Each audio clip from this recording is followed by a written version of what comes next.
ఆయన మీద రాసినటువంటి లెటరు మురళి వాళ్ళ చేత నేనే రాపించానని మాట్లాడాడు.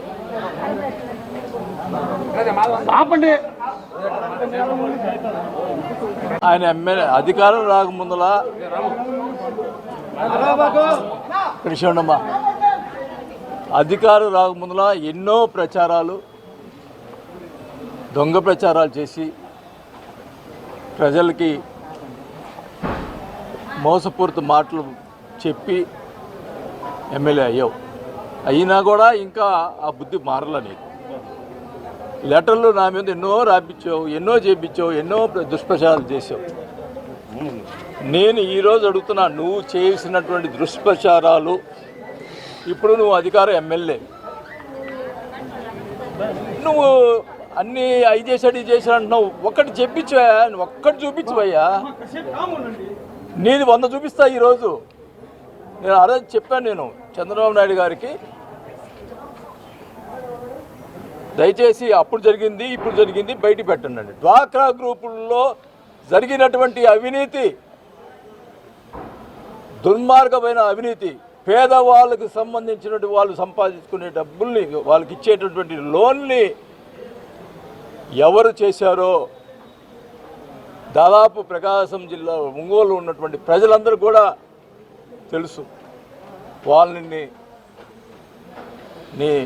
మరి ఎందుకు మభ్య పెడుతున్నావు? ఆ పేర్లు వైసీపీలో జరిగినప్పుడు కూడా వాళ్ళ పేరు కూడా బయటపని చెప్పాను కదా, మరి ఎందుకు బయట పెట్టావు? మళ్ళీ చంద్రబాబు నాయుడు గారి దగ్గరికి పోయి నా మీద అసత్యాలు చెప్తావు.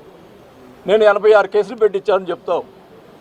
టీడీపీ వీళ్ళ మీద, జనసేన మీద. ఎలక్షన్లో జరిగినటువంటి కేసులు తప్పితే ఒక్క కేసు నేను ఎప్పుడన్నా టీడీపీ వాళ్ళ మీద పెట్టానని చెప్పి టీడీపీ ప్రజల్ని ఒకసారి విచారించాలని కూడా చంద్రబాబు గారిని కోరుకుంటున్నా. ఈ రకంగా నేను ఎప్పుడు ఒకటి కాదు, ఎప్పుడు కూడా టీడీపీ వాళ్ళందరూ కూడా నా దగ్గరికి పని చేసుకునేవాళ్ళు. నేను మంత్రిగా ఉన్నప్పుడు కానీ ఎమ్మెల్యేలు కానీ నేను ఎప్పుడు ఎలక్షన్లో పార్టీ చూసాను తప్పితే ఎలక్షన్లో మటుకు నేను పార్టీ ఎక్కచ్చిగా చూస్తా.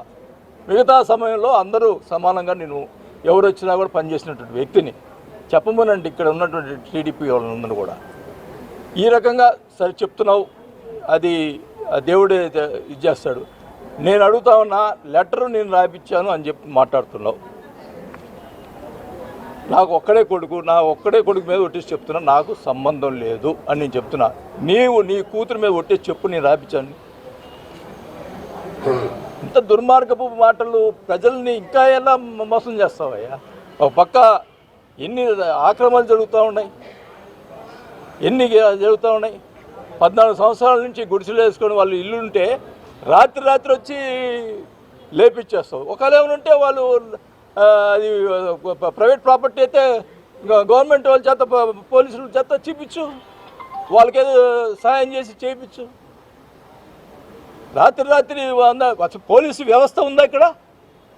ఒక రౌడీలు వచ్చి గుడిసెలన్నీ తీసేసి అర్ధరాత్రి పూట 100 బైకులు వేసుకొని వచ్చి చేస్తే పట్టించుకునే పరిస్థితి లేకపోతే ఏం దౌర్భాగ్యం ఇది? ఇంత పరిస్థితి. నేను సంవత్సరం 6 నెలలు ఏం మాట్లాడకుండా కూర్చున్నా, హైదరాబాద్లో పోయి కూర్చున్నా. దానికి ఏమంటావు? ఎప్పుడో వస్తాడు పోతా అంటున్నావు. నేను అడుగుతా ఉన్నా, గతంలో నువ్వు ఓడిపోయినప్పుడు 2 సంవత్సరాలు అసలు కనపడ్డావా ఇక్కడ? కరోనా టైంలో ప్రజలు కనపడ్డావా? కరోనాలో ఎంత కష్టపడ్డాము మేము, నాకు తెలుసు. నీకేం తెలుసు? ఇంట్లో కూర్చున్నాడువి.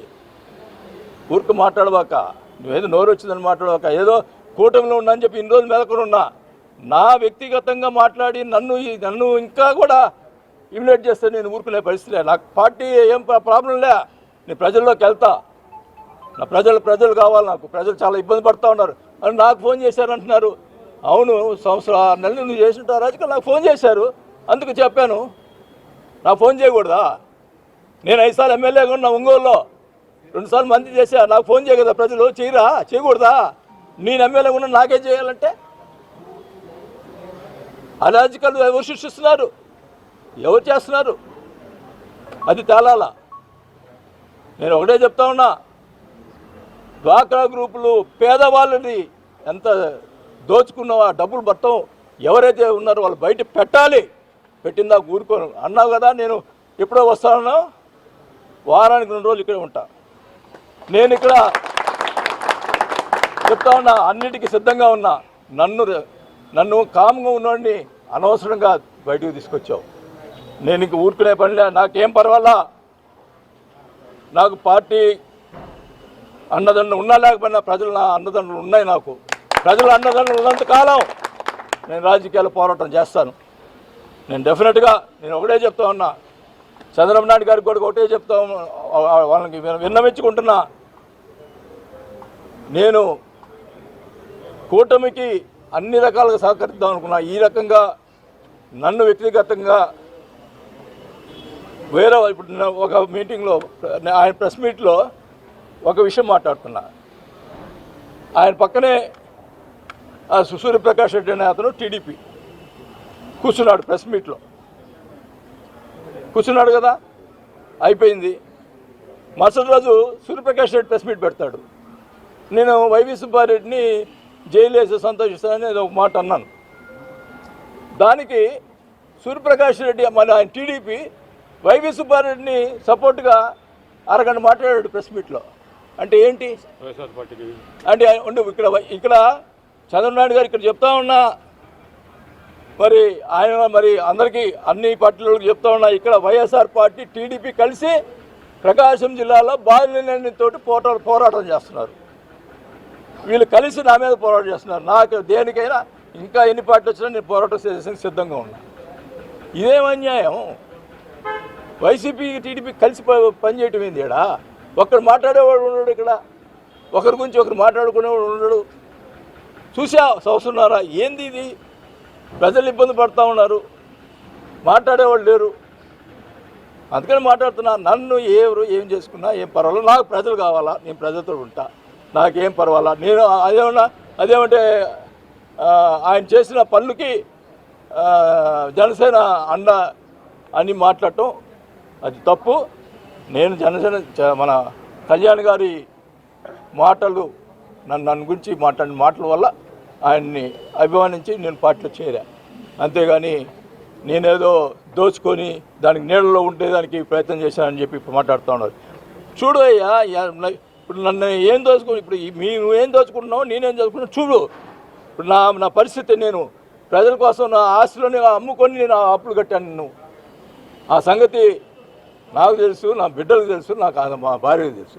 ఇట్లాంటి మాటలు మాట్లాడి ప్రజల్ని మభ్యపెట్టేదానికి ఇంకా కూడా మభ్యపెట్టేదానికి ప్రయత్నం చేయొద్దు.